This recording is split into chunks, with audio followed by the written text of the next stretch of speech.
What's good, family? How you doing? Back with another episode, another Level Bullies. I know it's been a minute since I posted or dropped a video. As you saw the thumbnail, there's reasons why I haven't dropped. It's because, yes, it is true. My yard has been infected with the parvovirus, okay, which is very, very tough to deal with. And we'll get into all the details here shortly.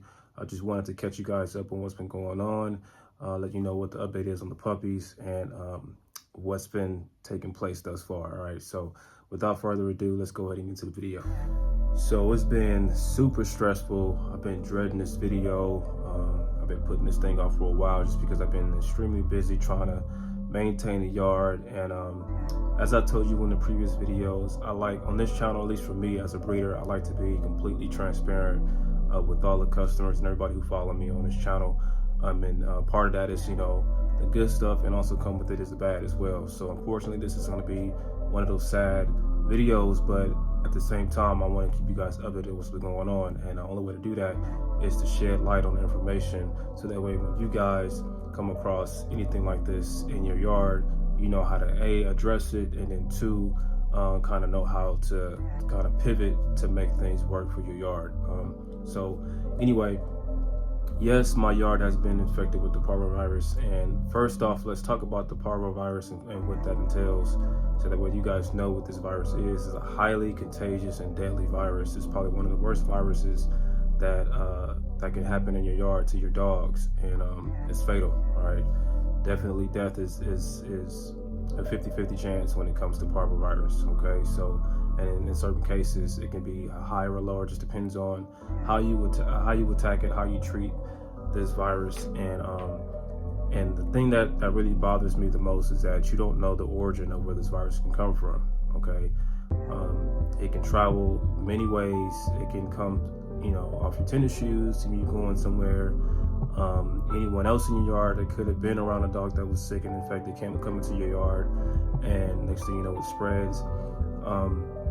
There's just a bunch of unknown factors, and I can say for me, with my routine on how I raise my puppies and how I breed, I normally do the same regimen. I have the same routine I like to do with the puppies to make sure and to assure their safety, and it's been successful thus far. Ever since I've been breeding thus far, this is the very, very first time that this happened to me in my yard. And just, it can happen to anybody. All right, no one is more powerful than that virus, I'll tell you right now, okay, because it can be contracted in any way, in any shape or form. So like I mentioned before, like there's no pinpoint where I can just say, okay, it came from here or this location and I can stop it, but you don't know until the puppy gets sick, and at that point it's kind of too late, and it just, you have to maintain it. All right, so anyway, let's get into what the parvovirus is. So the parvovirus, better known as CPV, which stands for canine parvovirus, is a highly contagious viral disease of dogs that can commonly cause acute gastrointestinal illness in puppies. Okay, and this disease most often strikes in puppies like between 6 and 20 weeks, all right, of age. But older animals are sometimes affected if they're not fully vaccinated.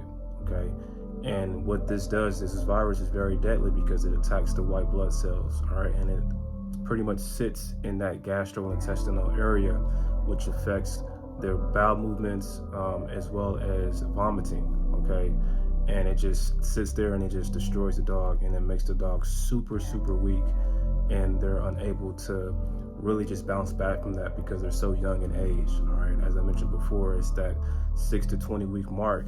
And unfortunately, one of my puppies actually contracted this virus, and they were only at, I want to say 8 weeks, 8 weeks, and still haven't gotten that second dose of that shot. Actually, I take that back. They did get the shot, but they contracted the virus a day after they got that shot. Now, notice when you go to the vet to get your puppy's vaccinations, they have you 2 weeks stagger those shots, only because those shots last for about 2 weeks to get in their system. So it takes about 10 days or so before it can kick in, which is why they stagger it that way. Every 2 weeks you get that shot, and you have to get 4 of those shots and before you can be protected against the parvovirus. All right, which is why when you go to the vet, sometimes they ask you how many shots have your pup gotten, and they'll tell you that You shouldn't put your pup on the ground. You shouldn't take your dogs to dog parks. You shouldn't have your dogs around other puppies or any other dogs at all until they are fully vaccinated, because that parvovirus is nothing to play with. All right, and that's kind of what happened in my situation.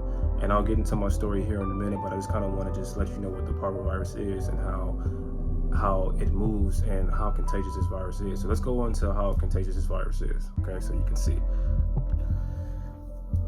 So the canine parvovirus can be found in almost any environment, but not every dog who comes in contact with this virus becomes infected.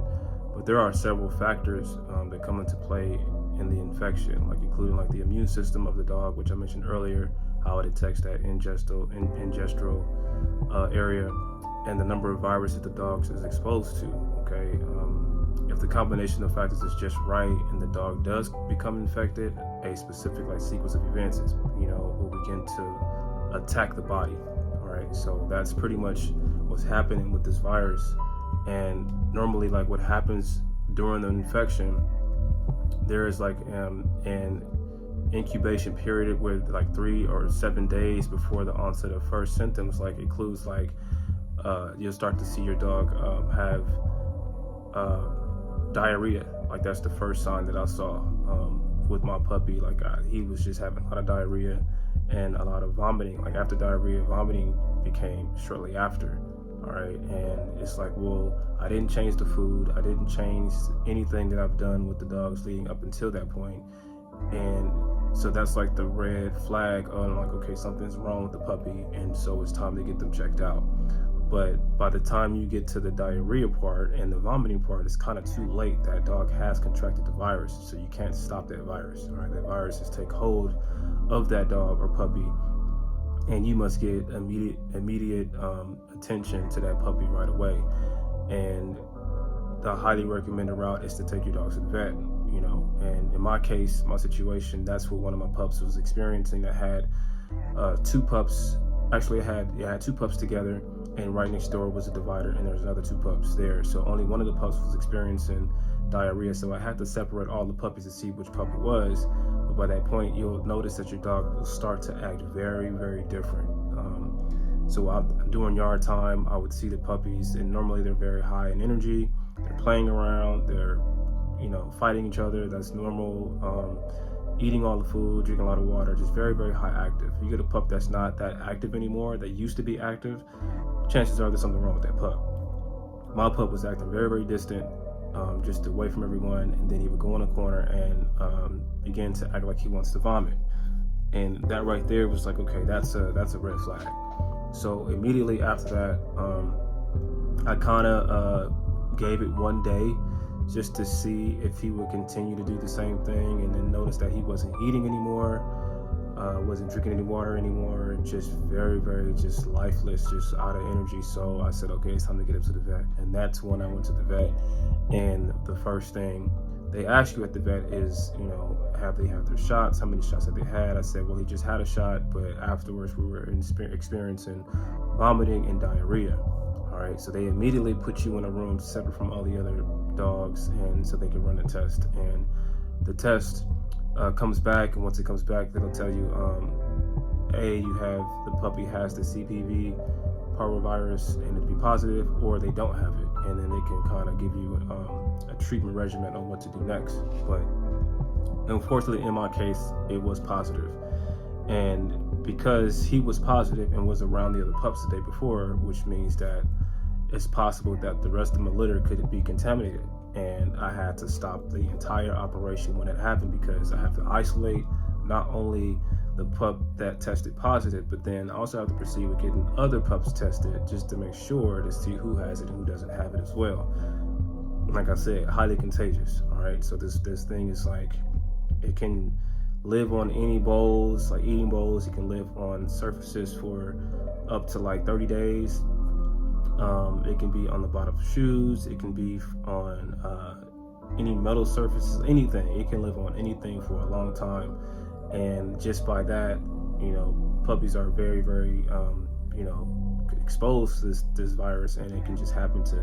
And so for me, I just couldn't wrap my head around on how this virus came about, because my yard is pretty tight. Like there's no one that really comes in and out. And I started thinking about some of the things I changed and different things I've done, and it's just no way. Like it could have came from even when the first visit to the vet of getting their shots and me taking the pups there, I could have gotten the virus from there, or not me, but I could have brought the virus back home from the vet, because maybe a pup or dog that was at the vet prior to us getting there could have had the virus and left something, the virus sitting somewhere, and maybe perhaps a worker there did not clean a desk or two or something like that they put the puppies on to take their shots, didn't sanitize it right.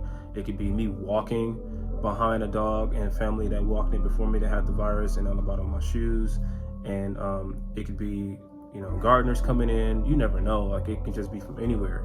So I just was trying to narrow it down, and that was driving me insane. I was like, man, I don't know where this virus came from. This is the first time. How can I stop it? So the first course of action is do the best we can to save the puppies. All right, and start the treatment right away, which I'll get into that soon. And then the other option, or option B, is to make sure you pretty much disinfect your entire yard right away, okay? Because there's other dogs in there as well that you don't want to get infected, and it's just and the thing is that there's no UV light where I can spot the parvovirus. There's no location or anywhere. You got to just do the entire yard, and that's like a 3 or 4 day process, because I'm doing it multiple times a day to try and ensure that at least my yard is disinfected, and then also too that the puppies are okay. So having them separate, you're talking about 8 or 9 puppies that I have to separate into different locations. The isolation is crazy, along with disinfecting and cleaning, and it's a lot, man. It's a lot. It's a tough virus to deal with. Like I said, I've been super stressful with these past couple of weeks, trying to get that under control, and trying to make sure that I do everything I can to make sure the puppies survive. And so anyway, just back into the virus real quick, and I'll get into the story of how the puppies panned out at the end of the day. But for sure, just let you know that the parvovirus can be contracted anywhere, in any way, any shape or form. That comes from underneath your shoes and clothing, as well as it can come in contact. And the one thing that you guys should know with this virus is that it cannot be contracted from human to pet and pet to human, meaning that a dog that is infected cannot give it to you or anyone that's in your family, your kids, but it could get on the clothing if you're holding a puppy that's infected. So having your clothes, a shirt or something like that, as you're holding the puppy in, and then you drop the puppy down, and then you go to another dog to pick their dog up, it can travel that way as well. Like I said, it can live on anything else, but skin to skin, as far as skin human to pet, they can't contract it, and vice versa. So you guys are protected on that front. Don't have to worry about it. It's not like the coronavirus. It acts that way, but it's not like that, okay? But for sure, dog to dog, and surface, anything metal, eating bowls, walking on the ground, whatever it is may be, like that's how puppies and dogs can contract it. And then obviously, if they come in contact with the puppy that is sick, then obviously that dog can also be potentially at risk for that virus, okay? So once this virus is in the bloodstream, the virus will again, targets rapidly dividing the cells, hitting the hardest in the bone marrow of the puppies, and then the cells that line the walls of the small intestines. In very young dogs, the CPV can also affect the heart, leading to inflammation in the heart muscles, poor function, and arrhythmias. So that really weakens the body's ability to protect itself, and which is why it's important that not we, but me as well. But when it's ever happened to you guys have to make sure that you guys are hydrating the dog as much as possible. And most of the time, the dog will go. If you were to take the dog to the vet, they'll recommend you having the puppy stay overnight, which they're going to just inject an IV to make sure the pup stay hydrated, and then do the best they can to feed the pup through a syringe, using like white rice and like chicken. But 9 times out of 10, the puppy's not going to be able to keep that down anyway, so you'll get a lot of vomiting, diarrhea again, because that body's just not able to hold anything. So there's really, really no specific cure for the parvovirus. There is treatments to kind of help them fight through it, but like any other virus, it has to run its course and has to pass through. So one of the puppies that was sold,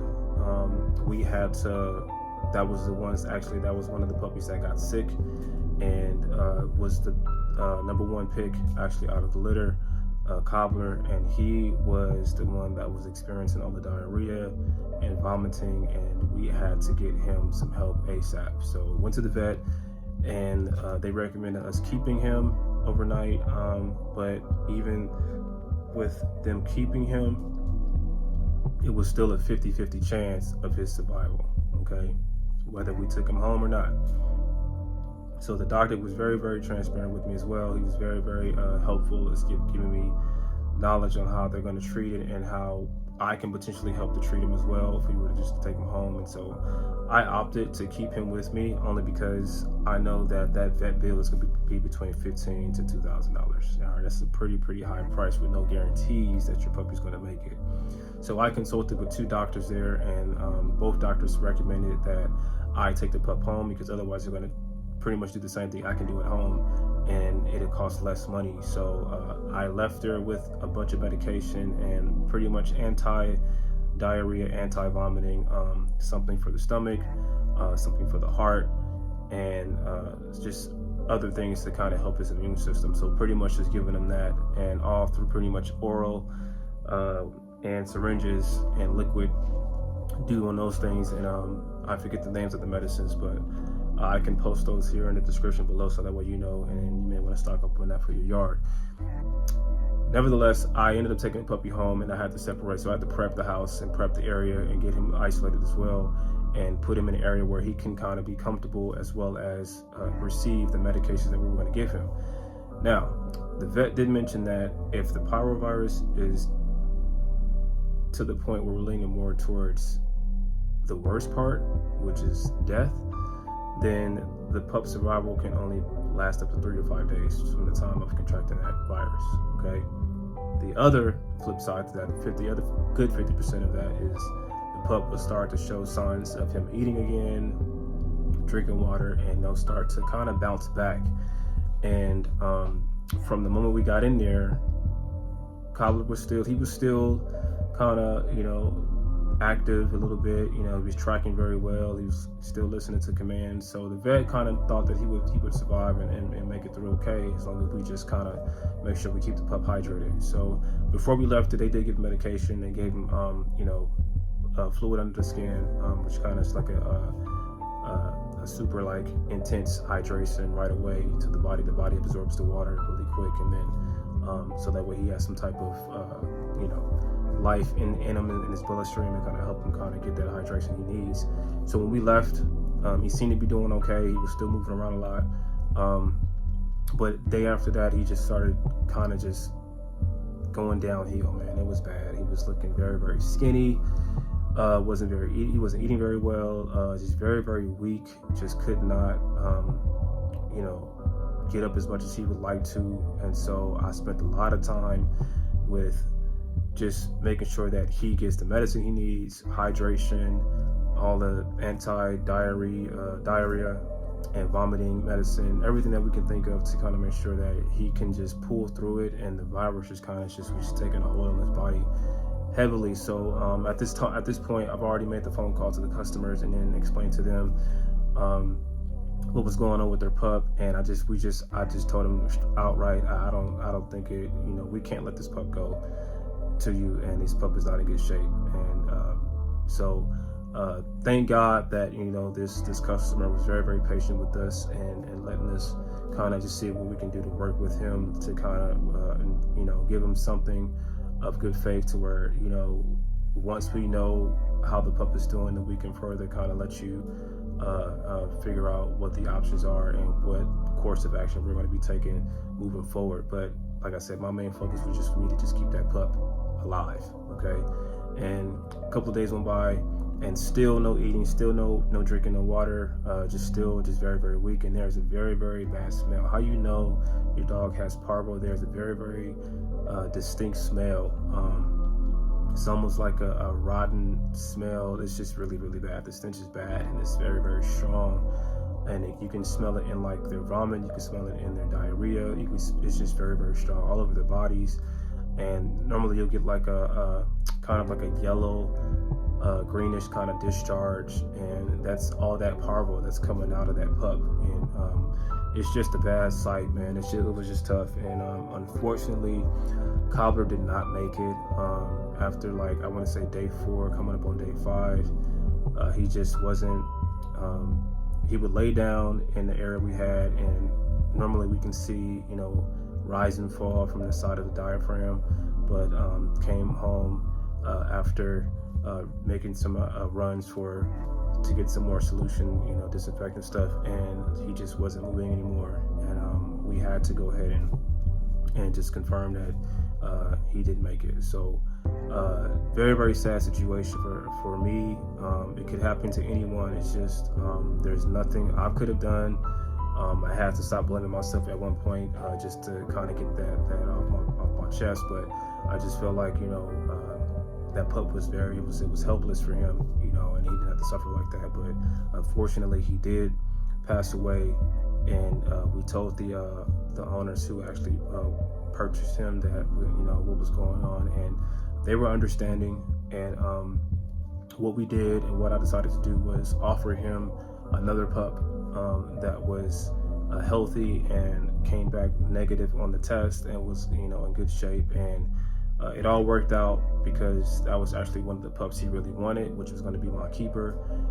So I ended up giving him the pup that I was going to keep, and ended up swapping the pups out for him. So that right there was taken care of, but I just felt really, really bad. You know, like I said, for me, it's more important for me to make sure the puppies are healthy before they leave, because obviously I'm here on this channel all the time talking to you guys, and I can't preach all the good things if I don't tell you the bad as well. So, which is why I'm here dropping this video, so that way you guys know why I haven't been posting videos and what's been going on with the puppies in the litter, and just give you a quick update.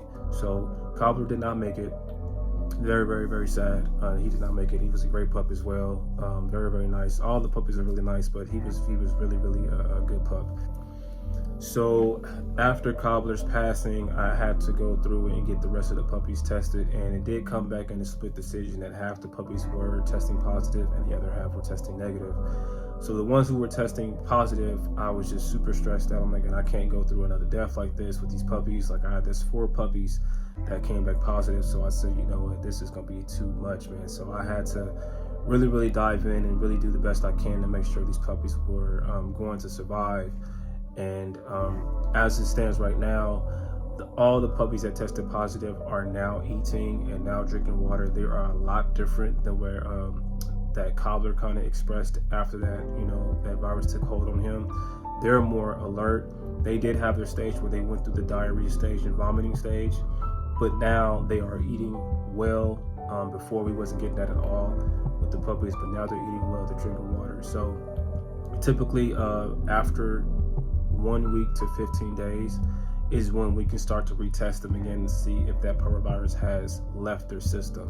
And pretty much it's just flushing their system. And I think I did a okay job of keeping these dogs hydrated and keeping them fed with the syringe and giving them more immunity type of vitamins and stuff like that to kind of help them out. So these last 4 puppies that tested positive are doing extremely well right now. I'm pretty confident that all of them are going to survive, which is good news, but we're not out of the woods yet. We still have about a couple more days left before we can retest them again. But I know what that does to my yard. It's just, you know, there's a lot of things that I have to fix with my yard, and to also express to you guys to let you know, like, you know, this virus is serious, and to make sure that you guys are making sure your dogs are getting vaccinated before you put them anywhere else for anyone else. Just ensuring the safety of your pup. Okay, I would hate for you guys to take a pup and then have to deal with what I deal with.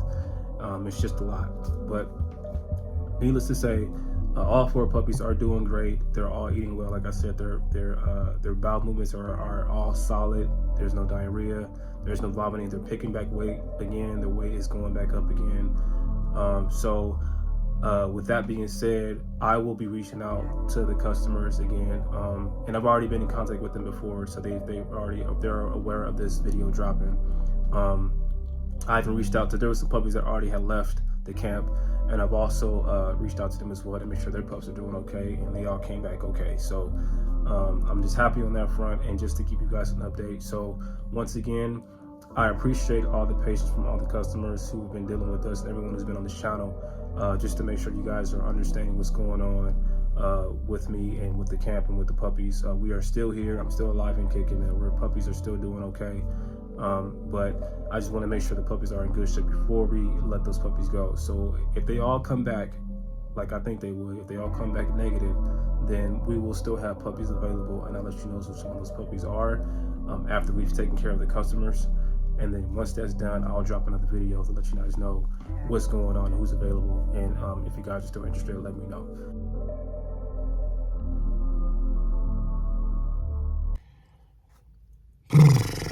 Finally out the woods, man. I feel like it's just been a weight lifted off my shoulders, man. I don't have the energy to do anything right now.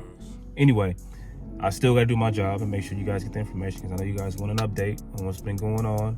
And here it is, 5 days later. All the puppies that tested positive are now testing negative, all right?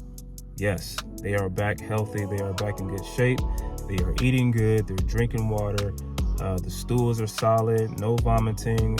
All that is gone out of their system, and now they are officially immune to this damn virus, man. The virus is a virus from hell, I'm telling you. It's crazy, all right, how bad this virus just kills everything inside of a dog, all right? So anyway, we're past that, moving on. These puppies are back in good shape. We reached out to the customers, and the customers are ready and willing to receive their puppy. We've already communicated with them, so they're good to go. Excited about that. And then we also still have some puppies that are still on the market that we can go ahead and post and resell. Okay, so with that being said, if you guys are interested in the pup, you know how to get a hold of me. I'll drop the number, I'll drop the information on the screen, so that way you guys can get a hold of me ASAP. Once again, these puppies are at 9 weeks now. They'll be 10 weeks coming up next week. And then, so they're getting pretty big. All right, so just some things to think about, when it comes to flight travel. If they can get too big, they may have to be ground. All right, they can take a little longer to get to you. So we still have a short window. If you're interested in these puppies, let me know. Once again, I'll show them here in the video here in a second. I'll show them the puppies here in the video here in a second. You can see the updated photos and videos of them moving around. Yeah, so it's been a long time coming, man. So I'm just glad, I'm happy that these puppies are back in good shape and good health, man. That was my main concern. I did not let any puppies go until I knew for sure that these puppies are going to be completely healthy. My job as a breeder, like I said before in a previous video, to make sure I'm giving you quality, healthy puppies at that, all right? And I'm also going to give you the real, man. I'm going to give you the information. I'm going to keep it 100, so that way you guys know what's going down. And so that way you guys are not getting anything falsified from me at another Level Bullies camp, man. I'm going to give you the real, all right? So appreciate you guys for rocking with me thus far. Don't forget to like, comment, subscribe to this channel.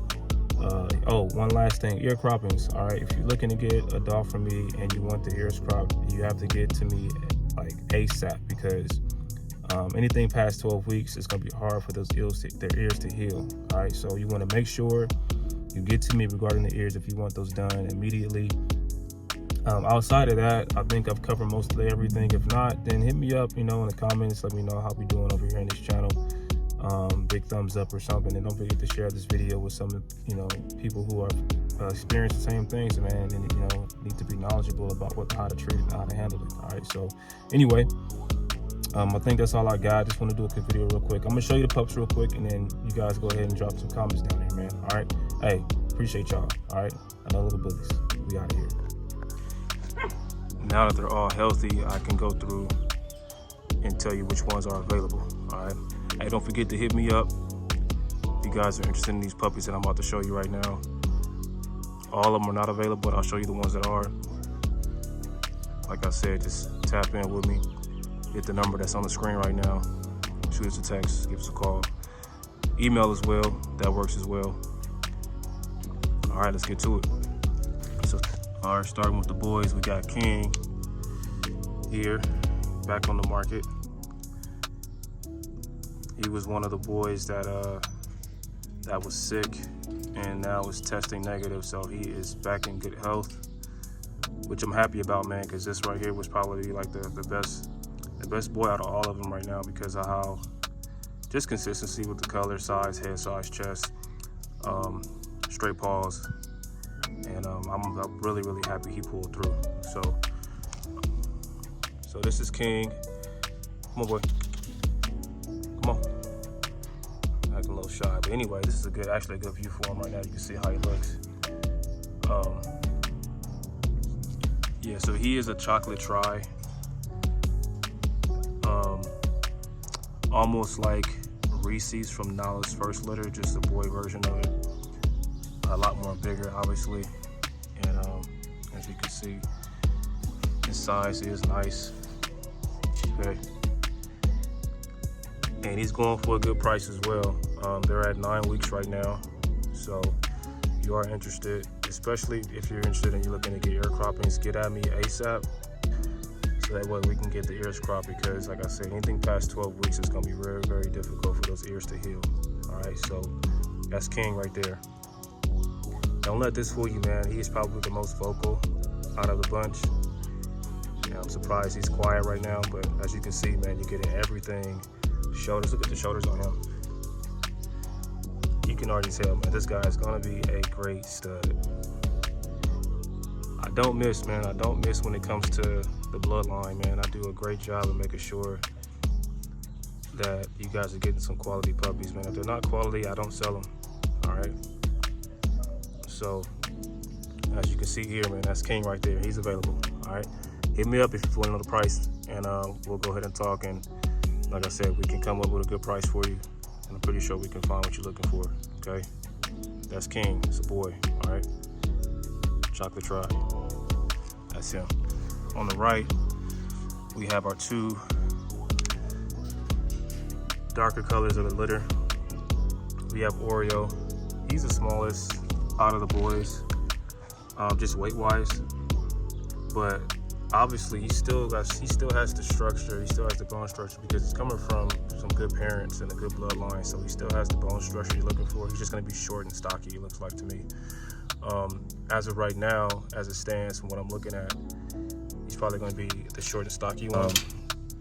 You can tell just from how he's been maturing over these past few weeks. And then plus also too, these puppies on this side of the kennel, these were sick. And so they are a little behind on the curve when it comes to weight-wise. They gain it pretty fast, but they still could have been maybe like 2 times bigger than what they are right now if they hadn't got sick. So that's Oreo right here on the right-hand side. And then on the left, my problem child, Tiana. All right, she's the smoke gray color. All right, and it's kind of weird, you can't see it with the camera, but she does have like a little bit of brown coming through on the top of her head. This is so weird, man, how this color just kind of just did this to her. But very, very unique color, smoke gray.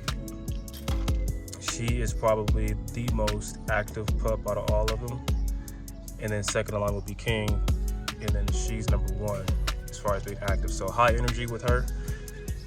So she's gonna need a lot of playtime. So any owners who has a lot of time and to spend with their dog and to take her on, you know, walks and kind of give her a lot of attention, this is the dog for you. All right, just so that way you guys know what you're getting ahead of time. Okay, so that's her. She's available.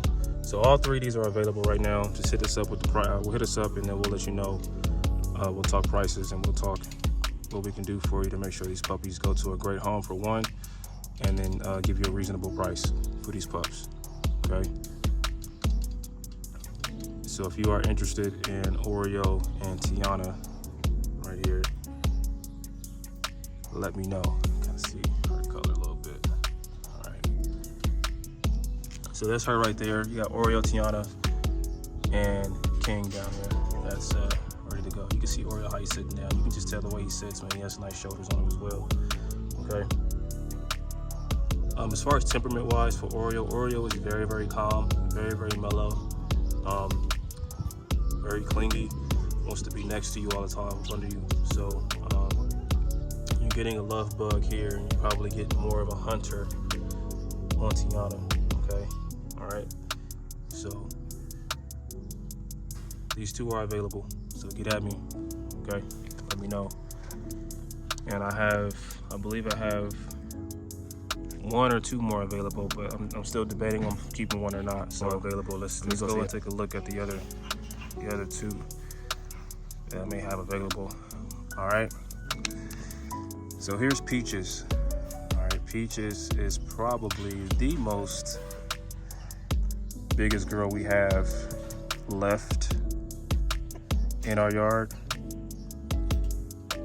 As you can see, she kind of just tramples all over Tiana and Oreo, but she's definitely one of those ones who can definitely be a good starter for your yard. So that's Peaches right here.